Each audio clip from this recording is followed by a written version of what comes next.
ساڑھے اٹک کہتے ہیں جنہوں ماں نے جا کے چٹے بھی نہ ہوئے بندہ گل کرے، ہاں جنہوں ماں جا کے چٹے بھی نہ ہوئے وہ صحابہ دے بارے گل کرے.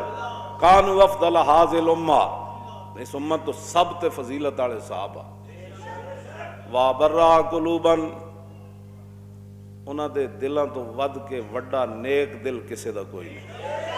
وآمقہا علمن، تو انہاں تو وڈا گہرا علم بھی کسے دا کوئی نہیں.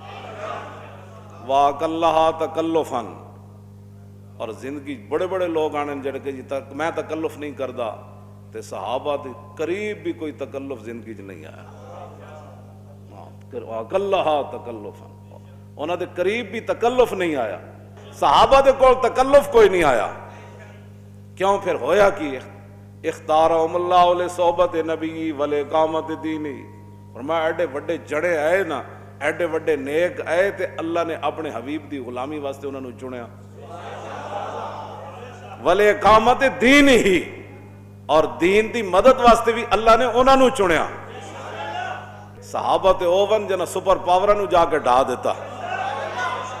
اختارہم اللہ لصحبت نبی ولاقامت دین ہی. تے عبداللہ بن مسعود نے فرمایا فارفوا لہم فضلہم، فرماؤ زندگی وچ انہاں دیاں شاناں نو ضرور جاننا تے پہچاننا.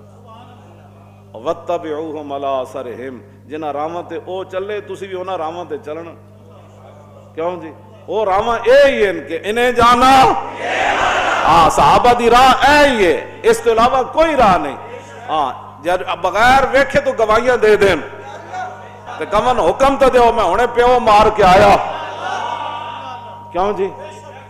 ایک برا دے کے حضرت سعد بن معاذ دے بھائی پچھلے سال غزوہ احد شہید ہو گئے عمیر بن معاذ، تے دوسرے سال خندق کے آپوں جا رہے تے این جناب تلوار رکھی ہوئی تے تیر تے نیزے رکھے ہوئے تے ام المومنین فرمانیاں میرے حجرہ مبارکہ تو قریب تو گزرے. حضرت سعد تے اپنا خود مست ہو کے تے شعر پڑھتے جا رہے سن.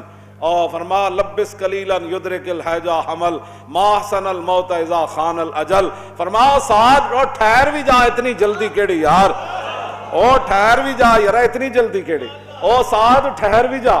ام المومنین فرمانیاں اے پڑھتے جا رہے سن، انہوں نے نہیں سی پتا آواز میں سن رہی ہوں اندر. ہاں جی کیوں جی؟